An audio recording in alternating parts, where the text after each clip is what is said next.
What is up, cinephiles, and welcome back to Screen Kings. For today's video, let's talk about one of my most anticipated movies of the year. It's Nope, directed and written by Jordan Peele, same director-writer for the movies Get Out and Us. These are critically acclaimed films, and I absolutely love this film, so I have a high expectation for Nope.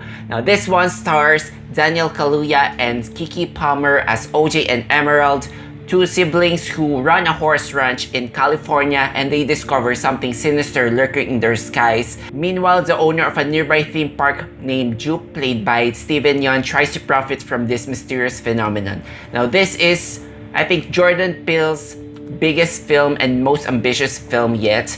Not only when it comes to its stunning visuals, but when it comes to mixing the genres, because apart from that usual horror film with a social commentary, there's also some inspirations of alien invasion films, sci-fi element into it, and some western tone to it. But the overall package is very unique in itself, with impressive twists in the third act and that signature Jordan Peele dark comedy. So the whole result is something that's exhilarating, something that's disarming and terrifying. I am fortunate enough to get to watch this on IMAX, so seeing that unidentified object, the UFO as seen in the trailer, hovering above me, it really terrified me. I clenched my butt so hard upon the sight of that thing, and it just hypnotizes you. Jordan Peele has a way of making sure that your attention is just on that screen. It puts you on a chokehold,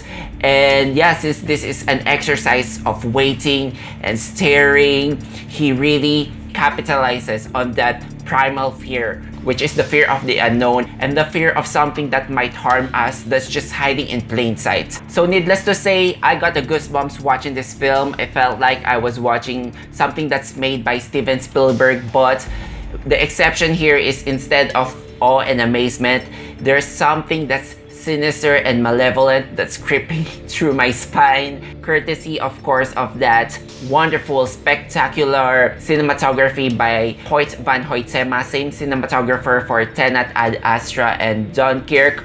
I will be looking at the skies differently after watching this film. And of course, on the other technical aspects of the film, I think the sound design is also spectacular, and the musical score by Michael Abels. It's a mix of both Western and sci-fi melodies, and the film in itself, it has a peculiar structure. This is a very sophisticated film. It's divided into chapters with horse names, title. Jordan Peele, as usual, is very good in building that suspense. Now, it might take a while for that film to drop the bomb, you know, but I have the patience because I've seen his first two films. I know how of a master storyteller Jordan Peele is, and when it got there, it's something that really lingers on your mind. It's something that you will want to discuss with your film friends or the casual friends, just to interpret what this movie is about. As a whole, the film doesn't feel as cohesive. It's like a big riddle. There are many metaphors in this film that's just might be too much to be absorbed in one sitting. But once I had the enough time to think about what I just watched, I can definitely tell what Jordan Peele is trying to convey here, and that has something to do with our obsession when it comes to spectacle, and to capture a shot that's mind-blowing, or the Oprah shot as what the movie calls it. It all roots to the magic of cinema. There are some trivia that's shown in the beginning of the film to tell about the early beginnings of cinema, and in a way it kind of feels like an ode to that form of medium, and also on the other hand damning that industry that built it because of the possible exploitations and the violence that it took to bring that spectacle. Now, I know I might not be making sense if you have not seen this film, but I'm just trying to be vague here. It took me a while to grasp the commentary compared to his first two films. In Us, after watching that, oh, it's about the class division, the haves and the have-nots. After watching Get Out, oh, this is definitely about systemic racism. So Jordan Peele here goes for a more subtler approach, more that's open to different interpretations. Now, of course, as usual, he picks out his stellar cast to carry that vision. We have here Daniel Kaluuya as OJ, a man of few words, and I love that there's a grounded character at the center of it all. He has a lot of empathy, especially towards animals, so that will be something that's useful.